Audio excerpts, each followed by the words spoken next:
Assalamualaikum warahmatullahi wabarakatuh. Saya Budi Hasri, dosen dari Program Studi Meteorologi dan Instrumentasi, Akademi Meteorologi dan Instrumentasi Kementerian Perdagangan, yang merupakan salah satu perguruan tinggi kementerian lembaga yang berada di bawah Kementerian Perdagangan. Saya mengampu mata kuliah pengantar meteorologi, yang merupakan salah satu mata kuliah wajib yang harus diambil oleh mahasiswa semester 1 pada program studi D3 Meteorologi dan Instrumentasi. Nah, pada mata kuliah ini, mahasiswa akan mempelajari tentang penetapan prototipe standar, lembaga dan organisasi meteorologi legal, baik yang ada di internasional maupun nasional, kemudian pembagian meteorologi, dasar ketidakpastian, OML dan produk OML yang merupakan salah satu organisasi meteorologi legal dunia, kemudian satuan standar internasional, perkembangan dan prinsip meteorologi di Indonesia, pembagian meteorologi sesuai dengan otonomi daerah, serta tera dan tera ulang yang berlaku pada UTTP. Mata kuliah ini dibawakan secara tatap muka, baik secara klasikal maupun dengan praktikum lapangan. Kemudian dilakukan interaksi antara dosen dengan mahasiswa yang melibatkan peran mahasiswa selaku subjek belajar dengan mengembangkan kemampuan kognitif, afektif, dan psikomotorik mahasiswa, baik dengan penugasan maupun dengan diskusi. Kemudian dilakukan assessment, baik dengan kuis, UTS, maupun dengan UAS. Penugasan rutin dilakukan baik secara individu maupun kelompok, serta dosen pengampu juga mengamati sikap dan perilaku dari mahasiswa selaku peserta didik. Capaian pembelajaran lulusan yang ingin diraih pada program studi D3 Meteorologi dan Instrumentasi antara lain mampu menguasai pengetahuan, teknologi dan regulasi terkait dengan penyeraan, verifikasi, kalibrasi, perbaikan dan pengawasan alat ukur dan instrumentasi. Kemudian mampu menerapkan pengetahuan dan prinsip rekayasa ke dalam prosedur, regulasi, dan praktek teknis dari peneraan, verifikasi, kalibrasi, pengelolaan standar, dan laboratorium, perbaikan, pembuatan, dan pengawasan terkait alat ukur di bidang meteorologi, instrumentasi, dan perdagangan. Dari capaian pembelajaran lulusan tersebut, diturunkan kepada capaian pembelajaran mata kuliah yang dibebankan pada mata kuliah pengantar meteorologi. Yang pertama adalah mengenal dan memahami latar belakang dan sejarah meteorologi, serta struktur meteorologi dan organisasi meteorologi, baik yang ada di dunia internasional maupun nasional. Kemudian, mengenal dan memahami sistem meteorologi legal yang ada di Indonesia. Yang ketiga, mengenal dan memahami sistem, prinsip, dan norma meteorologi, serta pelayanan penyelenggaraan kegiatan kemeteorologian yang ada di Indonesia.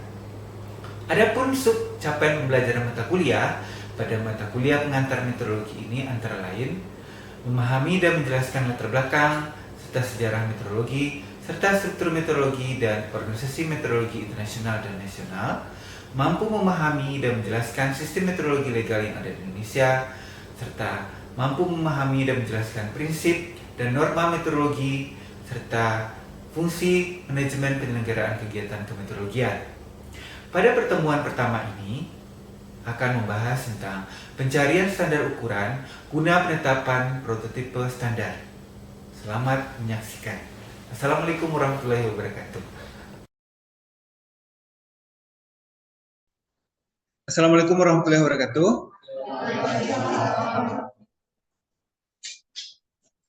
Alhamdulillahirrahmanirrahim. Puji syukur kepada Allah SWT kita bisa berkumpul pada pertemuan pertama perkuliahan pengantar meteorologi yang disampaikan kepada mahasiswa semester 1 Akademi Meteorologi dan Instrumentasi Program Studi D3 Meteorologi dan Instrumentasi.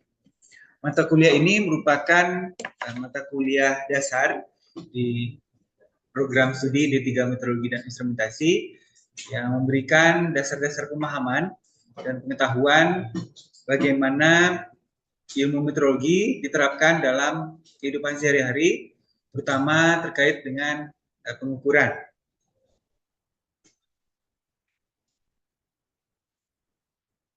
Sebelum memulai kegiatan pembelajaran, kita akan memperkenalkan diri terlebih dahulu. Nama saya Budi Asri. Saya dapat dihubungi pada email dan nomor HP sebagaimana yang tertera di depan. Jadi nanti perangkat kelas apabila ingin menghubungi saya terkait dengan kegiatan perkuliahan dapat menghubungi pada nomor HP dan email yang tercantum.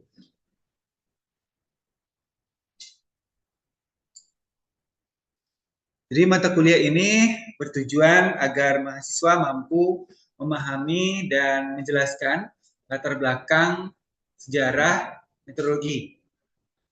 Dan nanti di akhir perkuliahan mahasiswa dapat menjelaskan tentang latar belakang dan sejarah meteorologi yang telah dipelajari pada mata kuliah pengantar meteorologi ini.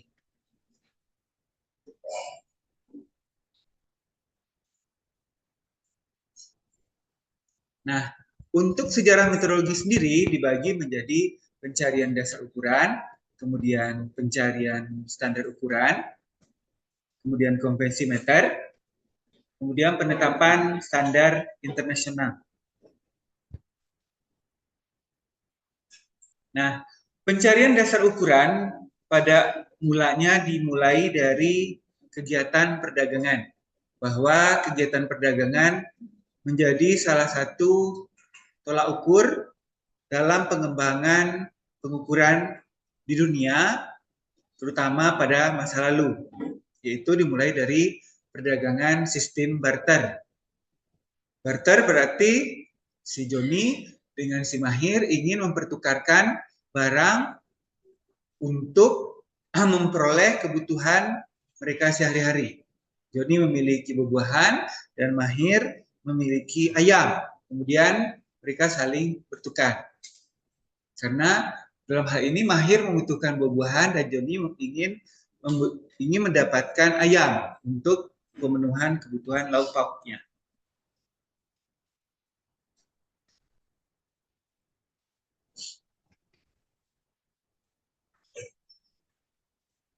Nah, asal muasal pencarian dasar ukuran ini dimulai pada zaman Raja Fir'aun yang menggunakan kibit, yaitu satuan yang diambil dari panjang lengan dari situ ke ujung jari tengah dari Raja Fir'aun dan dibagi-bagikan kepada arsitek yang bertanggung jawab dalam pembangunan piramida maupun kuil-kuil pada masa Mesir kuno dan harus dikalibrasi, berarti dibandingkan dengan standar yang ada dimiliki oleh Raja Fir'aun, itu kubit, jadi panjang itu sampai itu dari 6.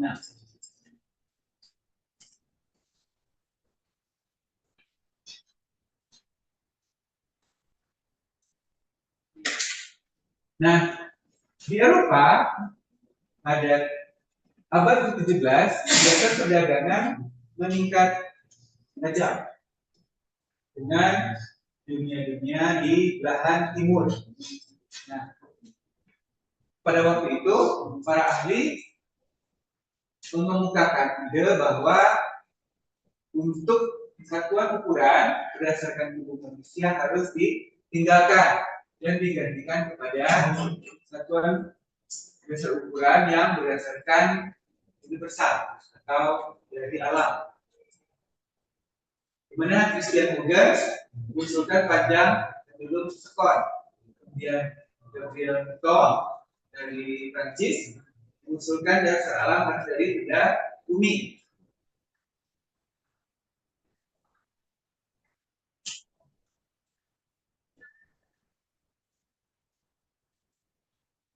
Nah, kemudian Charles Maurice Talleyrand Parigot juga mengusulkan panjang pendulum sekon sebagai satuan ukuran panjang.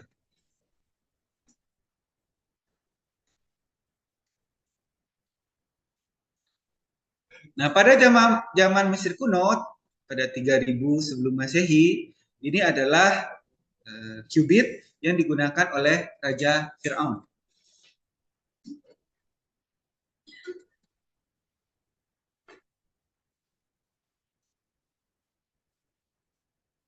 Nah, berkat pengaruh dari Tillerong, diusulkan 3 alternatif dalam upaya mencari dasar ukuran atau standar.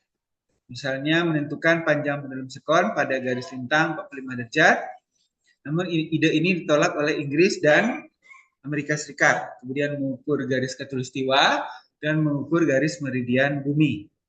Nah, hasil keputusan panitia yang pertama pada 27 Oktober 1790 bahwa dasar ukuran merupakan benda yang tidak berubah-ubah selamanya dan harus dapat diketahui oleh generasi selanjutnya. Kemudian dibuatlah dasar ukuran panjang, yaitu dari batang logam untuk pengukuran panjang dari dasar alam. Kemudian dasar timbangan atau massa ditetapkan berdasarkan ukuran panjang. Nah, dari dasar massa dibuat alat timbangan secara seksama, dan yang terakhir pembagian ukurannya harus berdasarkan desimal.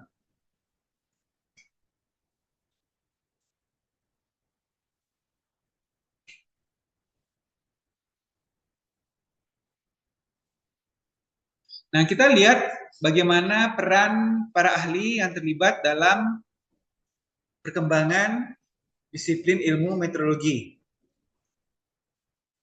Nah, pada pencarian dasar ukuran ini, panitia membuat beberapa komisi. Komisi 1 menentukan perbedaan garis lintang antara dua kota dari Dunkirk ke Barcelona dan membuat triangulasi. Siapa-siapa saja ahli yang terlibat, ada Giovanni Domenico Cassini sebagai ahli ilmu falak dan Adrien Marie Legendre sebagai ahli matematika, Jean-Baptiste Joseph Delambre ahli astronomi, dan Pierre-François André Mequin, beliau adalah seorang ahli ilmu falak.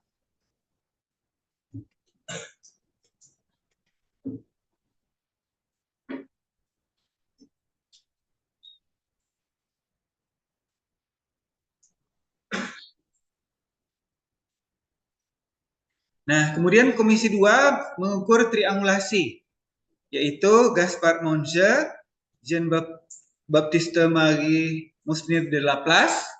Ini adalah anggota Komisi 2 yang mengukur triangulasi.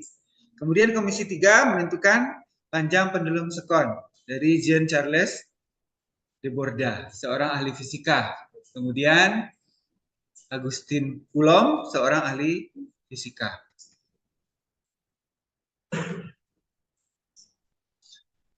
Komisi berikutnya adalah komisi keempat, menentukan massa air suling. Dari Antoine Laurent de Lavoisier, seorang ahli kimia, dan René Jas Howie, seorang ahli pertambangan, untuk menentukan massa air suling. Kemudian komisi 5 menentukan hubungan perbandingan atau konversi dari satuan ukuran lama kepada satuan ukuran baru.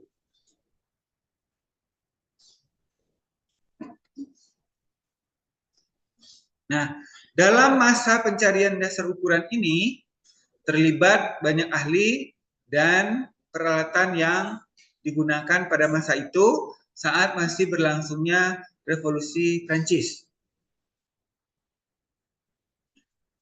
Pada 26 Maret 1791, panitia memutuskan dasar ukuran atau satuan untuk besaran panjang dinamakan meter.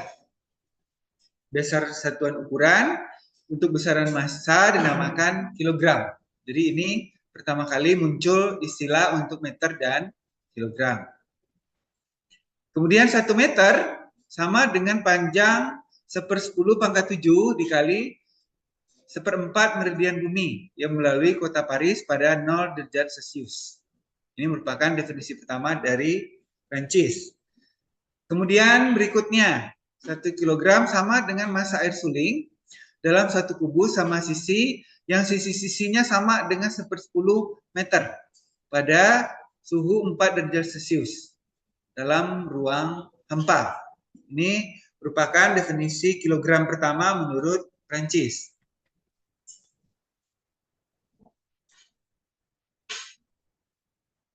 Kemudian pencarian dasar ukuran memerlukan persiapan dan instrumen kerja yang cukup berat. Nah, instrumen kerja tersebut dibuat oleh Lenoir, seorang ahli instrumentasi dalam jangka waktu 15 bulan. Nah, dia mengukur panjang meridian dari kota Dunkirk, Paris, Barcelona selama 6 tahun, 4 bulan, mulai dari Juni 1792 sampai dengan Oktober 1798, menggunakan alat ukur dengan satuan toas dan metode triangulasi dan koreksi perhitungan yang seksama. Selama melakukan pengukuran, banyak rintangan serta situasi masyarakat yang masih curiga terhadap ilmuwan, apalagi sesudah masa revolusi Prancis.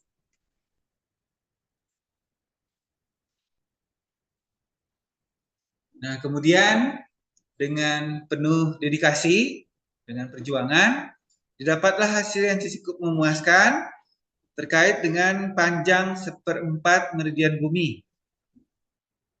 Dan akhirnya didapatlah bahwa 1 meter itu sama dengan 1/10⁻7 kali 5.132.430 tois. Nah, besaran satuan massa atau kilogram versi Prancis ini sesungguhnya bukan kubus yang dipergunakan, tetapi silinder. Dan metode yang digunakan bukan penimbangan langsung, tetapi menggunakan tekanan ke atas.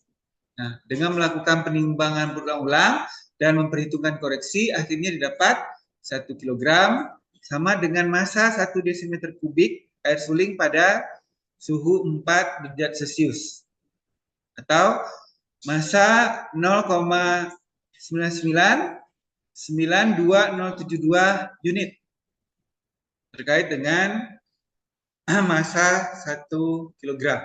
Jadi 1 meter dan 1 kilogram sebagai standar ukuran yang pertama digunakan menurut kesepakatan pada masa itu.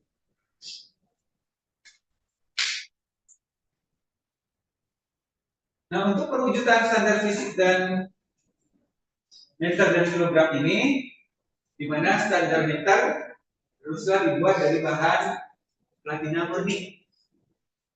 Dipilihnya platina karena dia bersifat inert atau tidak mudah bereaksi dengan semua lain. Diharapkan tidak mudah berkarat, tidak mudah rusak, tidak mudah gagal misalnya apabila berdekatan dengan logam lainnya. Kemudian penampangnya persegi panjang 25 mm kali 4 mm kali 1 meter. Bentuknya ukuran 7. Kemudian standar kilogram diambil dari bahan platina murni juga yang inert. Inert artinya tidak mudah bereaksi dengan senyawa lain. Kemudian penampangnya merupakan silinder sama sisi. Nah, pada 22 Juni 1999, kedua buah standar tadi, meter dan kilogram, diserahkan kepada Assemblée Nationale Constituante untuk disimpan di Arsip Nasional. Arsip Nasional Palais du Peuple Legislatif. Jadi, kilogram detasif merupakan standar meter dan kilogram pertama yang digunakan dunia, tapi belum diakui oleh internasional karena belum ada ketetapannya atau konvensinya. Nanti setelah ada konvensi meter yang pertama, baru sepakat menggunakan 1 meter dan 1 kilogram berdasarkan konsensus atau kesepakatan bersama di antara negara-negara di dunia.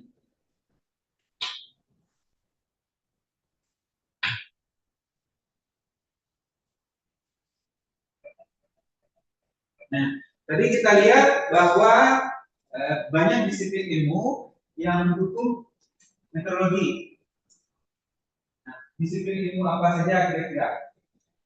Ada fisika, kemudian fisika, ada kimia, ada astronomi, kemudian ada kepala, kemudian ada tambang. Nah, itu semua berperan membangun meteorologi. Jadi disiplin-disiplin ilmu sains dan teknologi. Kita lihat yang tadinya pengukurannya berdasarkan satuan tradisional, kemudian dikembangkan pengukuran dengan satuan metrik. Misalnya foot, metrik, voice metrik.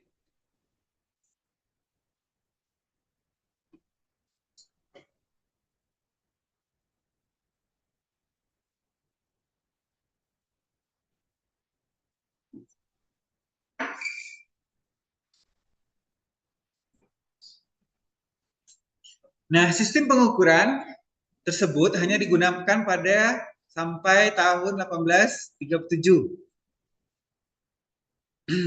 Karena pada masa pemerintahan Louis Philippe, dekret yang dibuat oleh Napoleon I dicabut dengan adanya Loi de Juli 1837 dan berlaku efektif 1 Januari 1840. Beberapa negara mengikuti Prancis dalam menerapkan sistem metrik, yaitu Belgium, Luxembourg, dan Nederland. Ini negaranya disebut juga dengan Benelux. Kemudian beberapa negara lain sampai dengan Amerika Serikat atau United States menggunakan sebagai sistem opsional atau pilihan. Nah, maka dengan penggunaan metode Darcy ini, penggunaan suatu standar semakin jelas di dunia. Jadi untuk menghindari kekacauan dalam sistem perdagangan. Bayang kalau misalnya 1 kilogram di Eropa berbeda dengan 1 kilogram di Asia atau 1 kilogram di Amerika Serikat.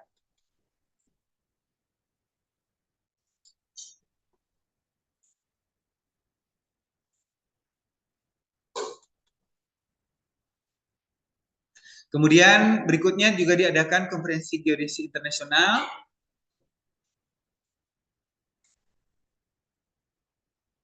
dan diikuti dengan konvensi meter.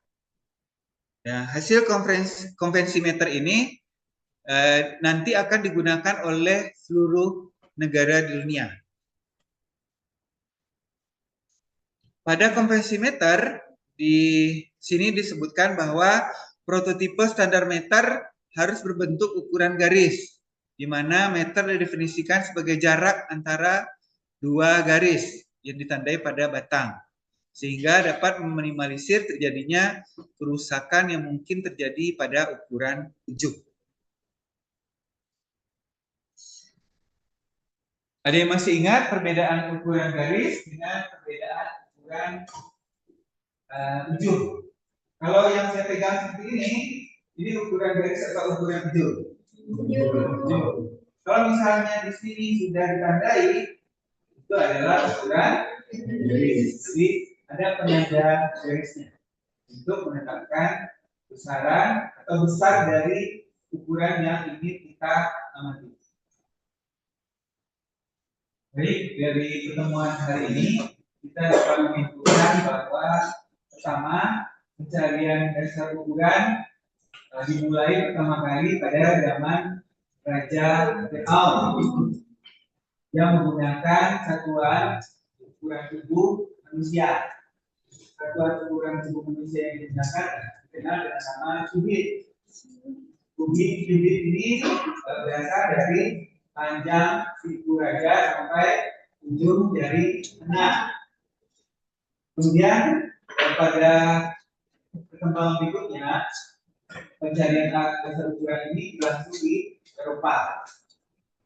Sampai akhirnya ditemukan definisi 1 meter dan 1 kilogram yang sama. Yang awalnya digunakan oleh Prancis, kemudian diikuti oleh negara-negara lain. Bagaimana pencarian dasar ukuran di Prancis pada masa itu? Menggunakan sistem triangulasi dengan mengukur seperempat meridian bumi yang dilakukan oleh beberapa ahli yang tergabung dalam komisi-komisi. Komisi-komisi itu dibangun atau disusun oleh ahli-ahli sains dan teknologi.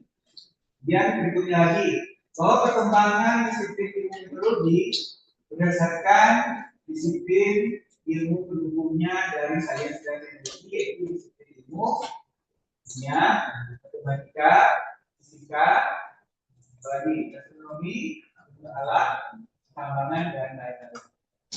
Kemudian perkembangan berikutnya adalah adanya konvensi meter, yaitu kesepakatan negara-negara dunia yang diperingati setiap tanggal 20 Mei. Di hari meteorologi sedunia itu datang dari peringatan konvensi meter yang pertama. Kemudian mungkin perkuliahan pada hari ini, karena meteorologi berasal dari Prancis, maka ini adalah istilah dalam bahasa Prancis. Ada yang masih ingat cara melafalkannya? Merci beaucoup. Jadi terima kasih banyak. Baik, dengan selesainya perkuliahan pada hari ini, kita tutup dengan mengucapkan Alhamdulillahirobbilalamin. Assalamualaikum warahmatullahi wabarakatuh.